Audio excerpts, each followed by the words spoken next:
Hi, today I'm going to do a demo for my final year project. So I'm gonna start with the settings first. Because this app is for accessibility use, we have these settings to change the text size and also light or dark mode. It works through the whole app, even in other interfaces.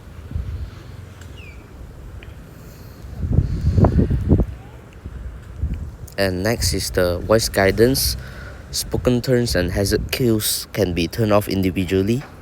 Spoken turns is for the voice cues that tells you where and when to turn in our AR navigation interface.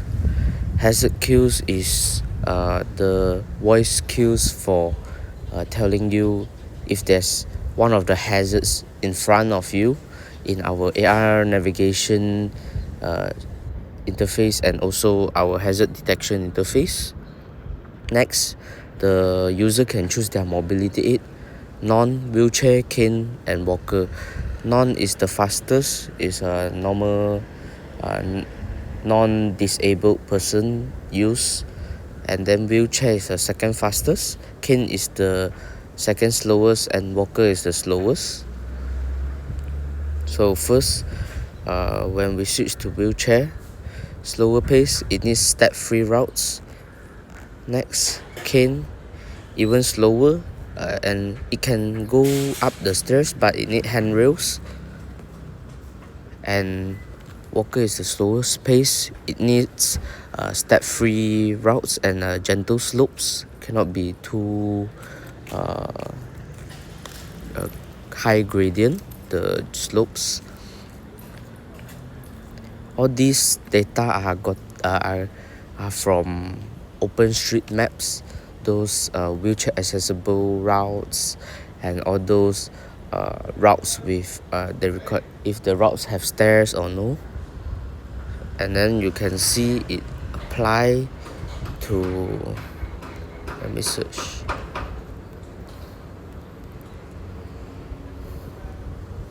For example, later I want to go here in the settings. See, now it's 3 minutes. I press wheelchair, it's 4 minutes, changes routes. Cane, 4 minutes. Walker, 6 minutes, which is the slowest. So I'm gonna choose non first. And then the last settings is hazard types. You can off all to not detect all the hazards, or you can off individually: potholes, slippery surface, broken tactile paving or uneven surface, or pathway obstruction. Next, we are going to test this hazard detection. So first, when you press inside, it won't detect first. It will ask you point your camera at the path ahead of you, and it will automatically scan and flag the hazards in front of you, which is those potholes, slippery surface, broken tactile or uneven surface, and also the pathway obstruction.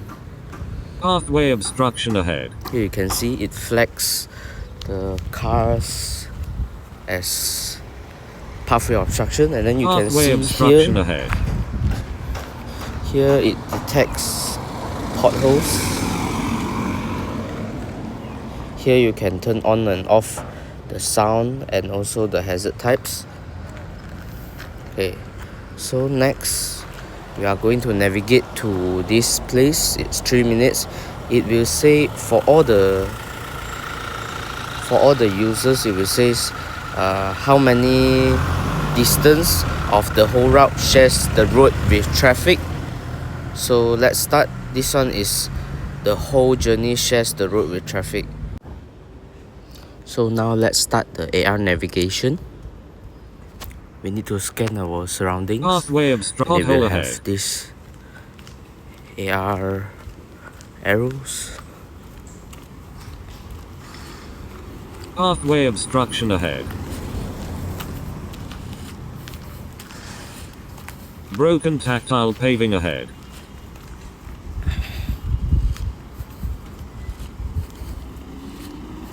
Pothole ahead.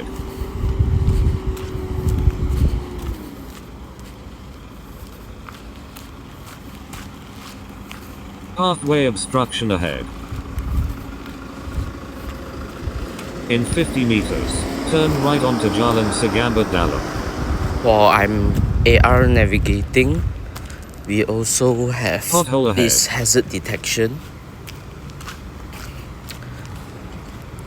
Broken We also tactile have the paving voice ahead. cues. On top we Pathway have obstruction the ahead. directions cue. Pathway obstruction ahead. In 30 meters, pothole ahead. Pathway obstruction ahead. Broken tactile paving ahead.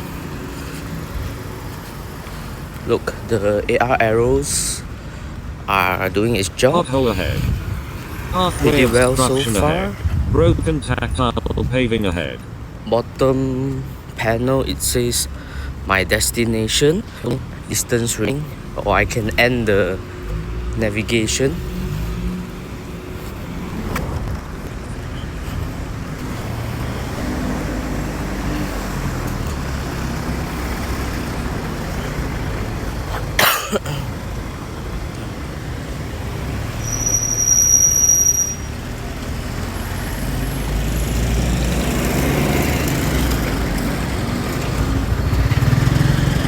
Obstruction ahead.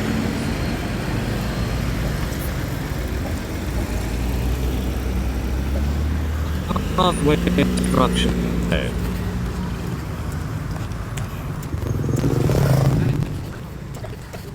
Pathway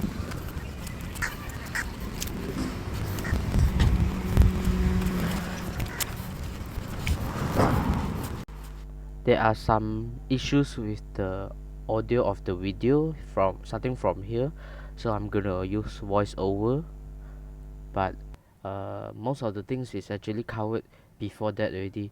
The arrows are stick to the ground and it's clear, and also it won't obstruct the vision of the user. User can see the road clearly.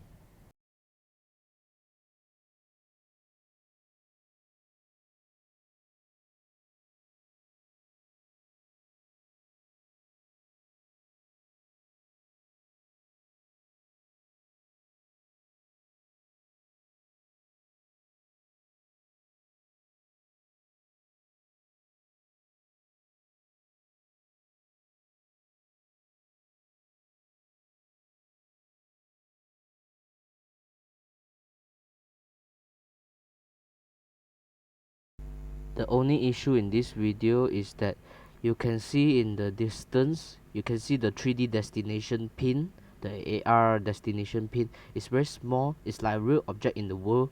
You see it from afar, it's small, and you see it close up, it's big. So I have changed that in the system already.